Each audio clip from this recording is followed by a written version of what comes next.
Olá, tudo bem com você? Vamos recapitular mais uma lição da Escola Sabatina. Na verdade, nesta semana, 2 lições que estão muito boas. Ao longo do trimestre, temos estudado temas importantíssimos aqui na lição dos adultos sobre a missão do cristão. E a lição dos jovens, a identidade adventista, nossas crenças e história, trazidas aqui de maneira resumida, mas um lembrete muito importante nesta época de diluição de valores, perda de identidade, uma lição que veio numa hora muito oportuna. As lições dessa semana, elas convergem de maneira assim bastante interessante. A lição dos adultos aborda um dos capítulos, para mim, um dos capítulos mais interessantes do livro de Atos dos Apóstolos, que conta o momento em que Paulo passou por Atenas, na Grécia. E aí você vê um discípulo de Cristo interagindo com os filósofos ali no Areópago, né? Nas praças onde eles gostavam de filosofar. E Paulo apresenta lá em Atos o Deus verdadeiro para aqueles homens e mulheres da Grécia. Que Deus era esse? A lição dos jovens trata desse Deus. Aí que eu vi a convergência interessante, porque fala sobre a Trindade, uma das crenças fundamentais dos adventistas do sétimo dia. Eu vou tentar resumir aqui as 2 lições e conectá-las, porque elas estão conectadas realmente essa semana.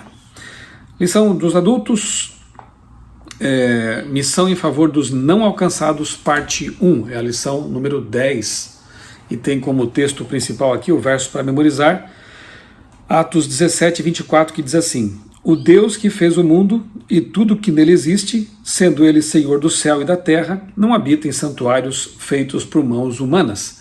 Imagina a cena, Paulo estava ali em Atenas e certamente aparecia ali com destaque, apareciam aqueles templos dedicados aos deuses gregos, e ali Paulo então diz que o Deus verdadeiro é o Senhor do universo, não habita em templos feitos por mãos humanas.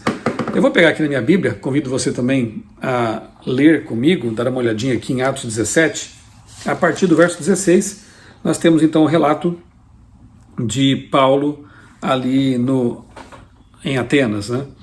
Nós temos aqui claramente 3 momentos especiais no discurso de Paulo. Nós temos ali Paulo falando sobre a criação do universo, então ele começa por aquilo que a gente chama hoje de design inteligente, ou as evidências da criação, e é bom lembrar que essas pessoas não tinham a Bíblia, não criam na Bíblia. Obviamente que a abordagem de Paulo quando estava numa sinagoga repleta de judeus era outra. Ali com os judeus ele podia começar por um elemento comum que eram as escrituras, que era a Bíblia Sagrada. Mas aqui, quando ele encontra pagãos que não tinham a Bíblia, qual seria o elemento comum? O mundo, a realidade que nos rodeia, o universo, as plantas, os seres vivos. E Paulo ele aproveita justamente esse gancho para falar sobre a revelação natural de Deus, a especial é a Bíblia, revelação natural de Deus, e estabelecer uma conexão com aquelas pessoas. Depois ele fala sobre a busca de Deus, que é uma realidade para muitas pessoas, não importa a que religião pertençam, até talvez sem religião, mas no íntimo, no fundo, as pessoas buscam alguma coisa, algo que possa realizá-las, trazer uma satisfação, um sentido para a sua existência. E depois Paulo fala sobre o juízo, não deixando os ouvintes também só na doce ilusão de que tudo ficará bem, mas não, Deus está em juízo com este mundo e em breve Jesus voltará para colocar fim à história do pecado. Está dito aqui que enquanto Paulo os esperava em Atenas, o seu espírito se revoltava em face da idolatria dominante na cidade.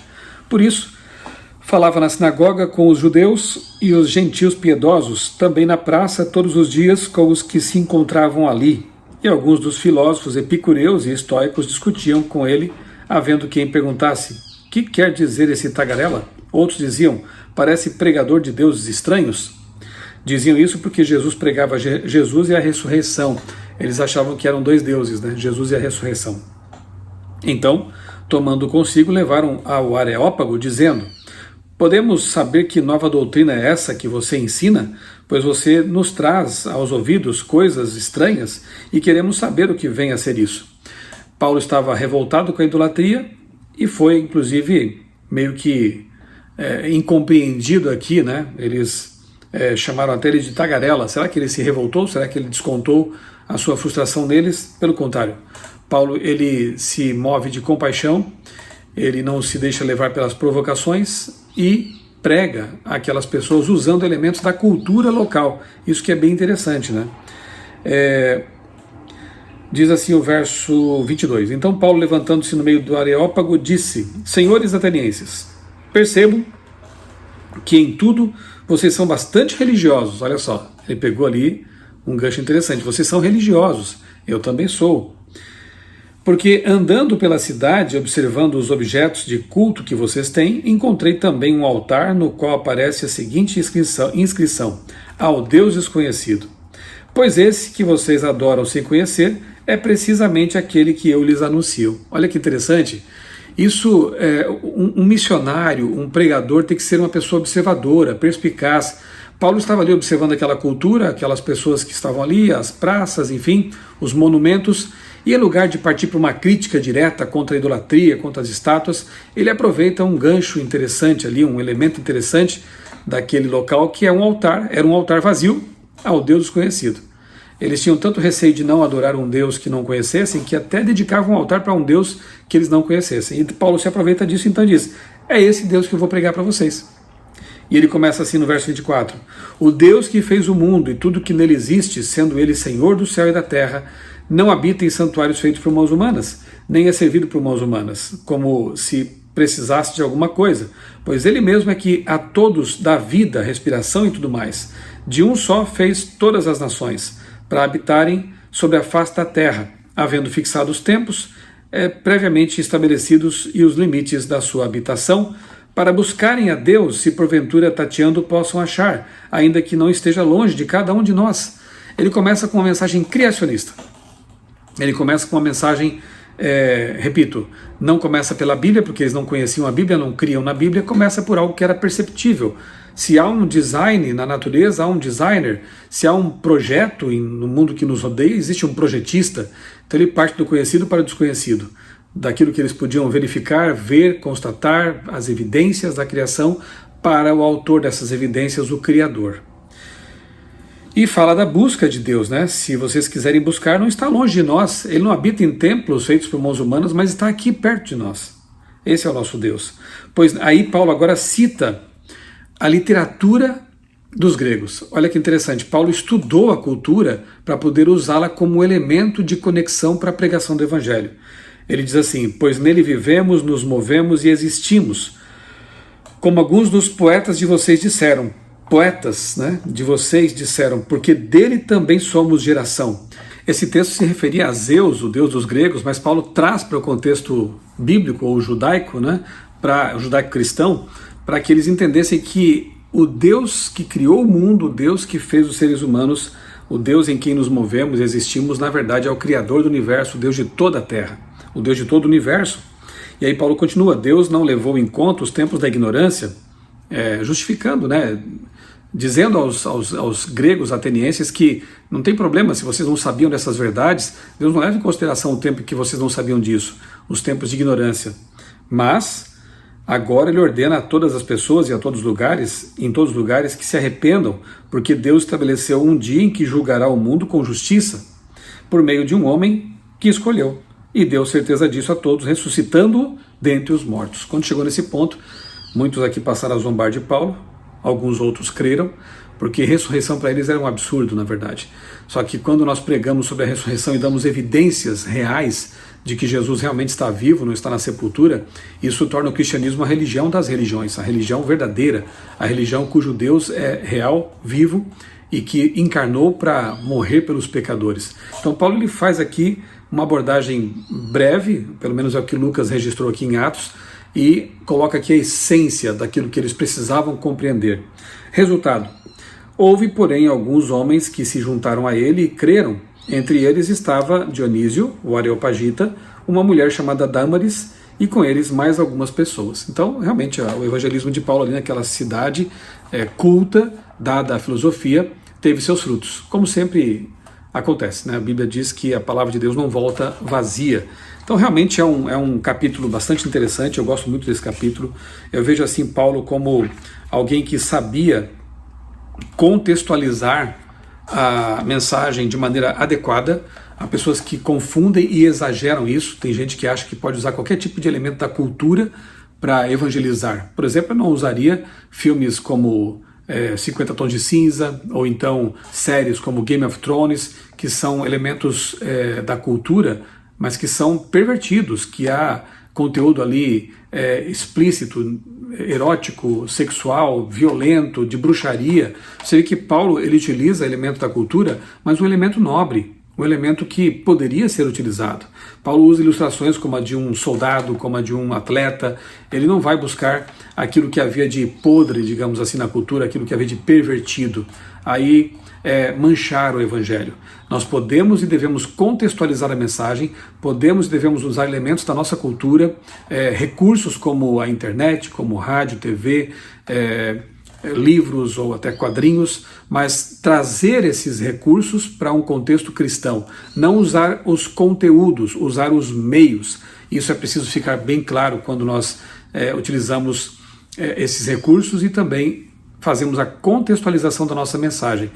Eu creio que uma pessoa verdadeiramente convertida, que tem um bom senso, guiado pelo Espírito Santo, saberá como fazer isso, conhecerá a diferença. Aprendamos com Paulo. Paulo amou aquelas pessoas, Paulo não partiu para o confronto direto, Paulo procurou estabelecer pontes e não usar logo de cara elementos que dividiam, que afastavam, e com isso ele pregou o evangelho num local que não conhecia a mensagem, não conhecia a Bíblia, e ali ele conseguiu também levar pessoas a Jesus. A lição dos jovens desta semana trata da Trindade. Eu achei assim bem interessante, né? Como eu já disse, a conexão que acaba sendo estabelecida porque Paulo apresentou o Deus que criou o mundo. E quando nós vamos à Bíblia, Gênesis 1 diz, no princípio criou Deus os céus e a terra. E é dito que o Espírito de Deus, o Espírito Santo, pairava sobre a face das águas. Então ali está o Pai, o Espírito Santo, e lá em João capítulo 1, versos 1 a 3, João diz, no princípio era o verbo estava com Deus e o verbo era Deus. Portanto, Jesus estava lá na criação. Todas as coisas foram feitas por meio dele e sem ele nada do que foi feito se fez, diz João, uma testemunha ocular íntima de Jesus. Nós temos, inclusive, na própria criação, né, o façamos, o plural, façamos o homem a nossa imagem e semelhança, ou seja, há um plural, e se há um plural é porque havia ali, digamos, criadores trabalhando, né? Deus não falaria isso para um anjo, façamos o homem a nossa imagem, mas ele diria isso para um igual a ele. Então nós temos ali a Trindade criando o ser humano, a Trindade criando o universo, Pai, Filho e Espírito Santo. Na tirinha dessa semana, da lição dos jovens, nós temos aqui o batismo, e é um batismo em que os três estão presentes, né? Na água está Jesus, sendo ali batizado por João Batista, entre ele e o céu está uma pomba, na verdade era o Espírito Santo personalizando ali, se colocando, apresentando na forma de uma pomba, e no céu a voz do Pai dizendo, este é meu Filho amado, em quem me comprazo, em quem tenho prazer. Então nós temos a Trindade ali, inclusive a fórmula batismal trinitariana é muito clara, né? Diz assim, Jesus disse isso, né? Vão por todo mundo, batizem, vão por todo mundo, façam discípulos, ensinem todas as coisas, batizando-os em nome do Pai, do Filho e do Espírito Santo. Esse texto é tão contundente, tão claro, tão explícito, que resta aos que negam a Trindade bíblica dizer que esse texto foi acrescentado, não seria um texto autêntico. Eu tenho no meu canal, eu vou deixar aqui na descrição deste vídeo o link para um vídeo em que eu explico detalhadamente por que Mateus 28:19 é um texto autêntico. Não tem como negar o fato de que ele é um texto autêntico. E, portanto, e Ellen White mesma diz que esse texto, essas palavras foram ditas pelos lábios de Cristo. Além de ser um texto inspirado, registrado por Lucas, é um texto que foi proferido por Jesus. Quando Lucas registra, é apenas, então, somente a transcrição daquilo que Jesus falou. Uma ordem de que nós devemos ir pelo mundo, batizando as pessoas em nome do Pai, do Filho e do Espírito Santo. Eu vou deixar aqui na descrição deste vídeo alguns vídeos de recomendação para que você possa se aprofundar nesse assunto tão importante que é a Trindade. Até porque tem surgido pessoas hoje em dia negando a personalidade distinta e divindade do Espírito Santo. E é interesse de Satanás que seja feito assim, porque se as pessoas negam o Espírito Santo, elas estão negando aquele que pode convencê-las do pecado, da justiça e do juízo. Como igreja carecemos do batismo do Espírito Santo. Então Satanás investe todas as suas forças em perverter essa verdade bíblica. E também há pessoas negando que Jesus seja Deus eterno, dizendo que ele foi um Deus gerado em algum momento da eternidade. como se isso fosse tão fácil de entender, né? Como que pode ser gerado na eternidade? A eternidade não tem começo, não tem fim. Então, se você põe alguém gerado em algum momento, ele passa a não ser mais da eternidade. Ele passa a ter um começo, não é eterno. E, no entanto, Isaías 9 diz que Jesus é o príncipe da paz, ele é o maravilhoso conselheiro e pai da eternidade. Se ele é o pai da eternidade, não pode ter tido início, concorda? Salmo 90 diz, de eternidade a eternidade tu és Deus, e Ellen White aplica esse salmo a Jesus. Enfim, ela diz que ele não tem vida derivada, ele tem vida em si mesmo, nunca houve um momento em que ele não existisse com o Pai. Tanto a Bíblia quanto o Espírito Profecia, aquilo que nós chamamos de Espírito Profecia, né, que são os testemunhos dos profetas, e neste tempo os escritos de Ellen White, nós cremos ser uma profetisa não canônica, todos esses textos afirmam que Jesus é eterno, tanto quanto o Pai e o Espírito Santo. A lição de domingo aqui dos jovens, ela traz aqui um lembrete histórico bem interessante, diz assim, alguns dos primeiros adventistas acreditavam que Jesus tinha sido criado ou gerado pelo Pai na eternidade, embora admitissem sua divindade, e negavam que o Espírito Santo fosse um ser pessoal. De fato, havia alguns pioneiros que, como alguns hoje estão também se confundindo aí, negavam a eternidade de Cristo e a personalidade distinta do Espírito Santo. Às vezes, alguns pioneiros são citados hoje para defender um entendimento específico a respeito da divindade, mas é importante lembrar que havia uma diversidade significativa de pontos de vista sobre esse assunto na primeira geração de adventistas. A Igreja Adventista do Sétimo Dia levou várias décadas de estudo da Bíblia e oração para chegar a uma conclusão sobre essa doutrina e sobre outras também. Lembre-se de que por muito tempo, né, os pioneiros, quase 20 anos aí, os pioneiros ainda comiam carne de porco, alguns ainda fumavam, né, e tinham outras crenças também diferentes. A igreja não foi, os pioneiros não surgiram ali no momento histórico tendo uma crença coesa em todos os sentidos. Foi um processo de construção, de desconstrução, de abandono de ideias erradas das igrejas às quais eles pertenciam antes, e Deus foi trabalhando com esse povo à medida que eles iam à Bíblia, estudavam profundamente, e depois Ellen White vinha ali e confirmava por meio de visões, sonhos, essas crenças, de modo que com o tempo a igreja passou a ter uma visão coesa das principais crenças, como a salvação, a volta de Jesus, o estado do ser humano na morte, a trindade e outras questões mais.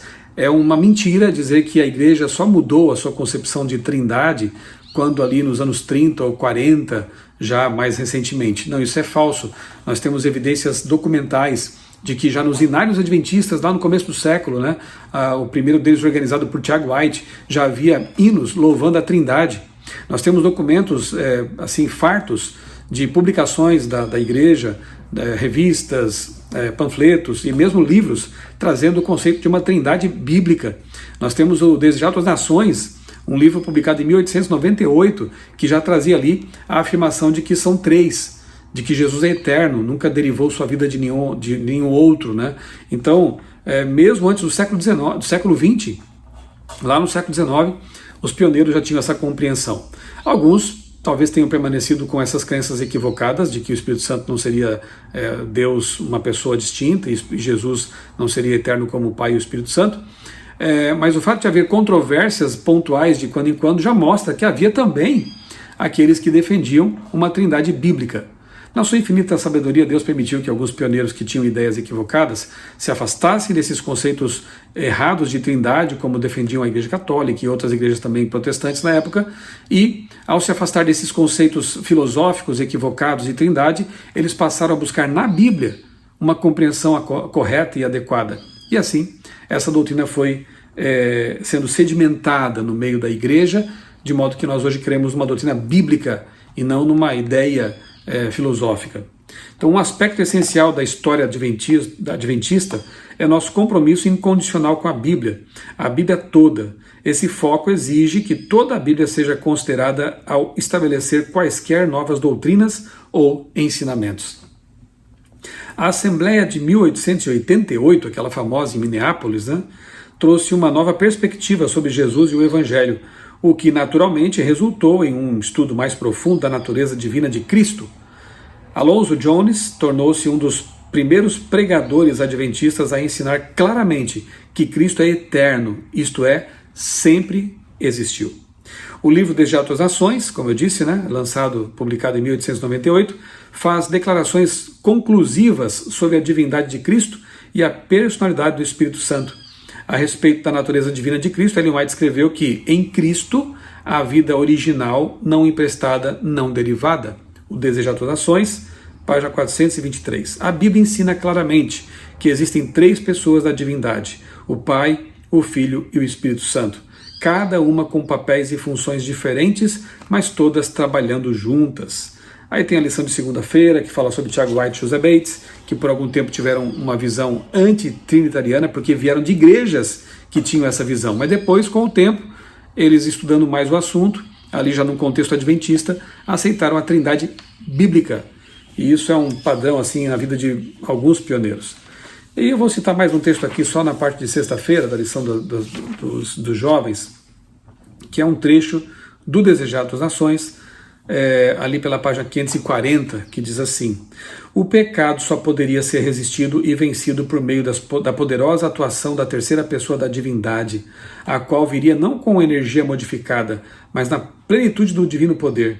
É o Espírito que torna eficaz o que foi realizado pelo Redentor do mundo. Note que Ellen White aqui, num livro publicado em 1898, diz que o Espírito Santo ele é distinto de Jesus, ele veio como seu representante e é uma pessoa divina. Esses textos são tão contundentes que alguns, de novo, dizem assim: mas não pode ser, isso deve ter sido manipulado, deve ter sido mal traduzido. Nas palestras eu mostro, inclusive, fotos dos manuscritos originais, que Ellen White escreve ali com a sua caligrafia lá no século XIX. Ela fala em Three Living Persons of the Godhead, ou seja, os três seres, três pessoas da divindade, da trindade. Ela fala também sobre os três seres viventes do trio celestial, the Heavenly Trio. É muito claro isso, não tem como negar. Se você é um adventista do sétimo dia verdadeiramente, né, se você realmente crê no que esta igreja crê, você não tem como ser antitrinitariano. Seu único caminho é uma opção entre duas: ou abandonar a igreja e se tornar um dissidente, como alguns têm feito, ou aceitar os fatos e crer como um verdadeiro adventista crê, que Deus, ele maravilhosamente se manifesta em três pessoas: Pai, Filho e Espírito Santo. Como na própria bênção apostólica de Paulo, ele menciona as três pessoas, né, a trindade divina. E há um texto lindíssimo, que eu também menciono na palestra sobre o Espírito Santo, eu vou deixar aqui na descrição essa palestra, em que Ellen White diz que na eternidade os salvos se prostrarão e adorarão o Pai, o Filho e o Espírito Santo. Já na eternidade, quando não será mais necessário que a Trindade atue de modo distinto, cada um com sua missão distinta ali, em favor da salvação dos seres humanos, já estamos todos salvos. E lá, diante de nosso Deus, nós vamos adorar o Pai, o Filho e o Espírito Santo. É um texto claríssimo, o texto foi escrito por Ellen White, de fato, e ele é tão claro que alguns antitrinitarianos acabam tendo uma tremenda dificuldade com ele e acabam afirmando que esse texto foi manipulado, esse texto foi inventado, como se nós estivéssemos aqui inventando, né, textos para tentar provar uma ideia. Estude a Bíblia, estude o que Ellen White escreveu, e você verá que Paulo apresentou para os atenienses esse Deus maravilhoso, Criador do universo, esse Deus que estava lá no Gênesis criando o mundo. Ali o Espírito Santo estava pairando, a palavra hebraica é rahap, que representa como se fosse uma águia sobrevoando o ninho, cuidando de seus filhos, ou seja, é algo real, não é uma coisa fantasmagórica, né? Rahap. E Jesus como o verbo eterno que criou, o agente criador ali na criação. Esse é o nosso Deus, esse é o Deus que nós adoramos, esse foi o Deus que Paulo tentou apresentar aos atenienses, e é o Deus que nós seguimos pregando sobre, anunciando que ele criou, voltará e recriará este planeta. Deus te abençoe nos estudos da sua palavra e na aproximação, na comunhão com esse Deus maravilhoso. Vamos orar? Querido Deus, maravilhoso Pai, nós te agradecemos, Senhor, porque Tu, ó Pai, o Santo Espírito e Jesus Cristo estão envolvidos ativamente na nossa salvação. Obrigado pelos textos da Bíblia que nos fazem ficar maravilhados com a pessoa do Santo Espírito. Obrigado pelo exemplo de Paulo lá em Atenas, um pregador excelente, que nós possamos ser como ele, respeitar as pessoas, apresentar o Deus da Bíblia, criando pontes de conexão com as pessoas, aprendendo aquilo que da cultura pode ser usado licitamente na pregação do Evangelho e levando as pessoas para o Deus verdadeiro, esse Deus que é Pai, Filho e Espírito Santo. É em nome de Jesus que nós oramos e tudo te agradecemos. Amém. Um abraço para você, Deus abençoe grandemente a sua vida e também a sua família.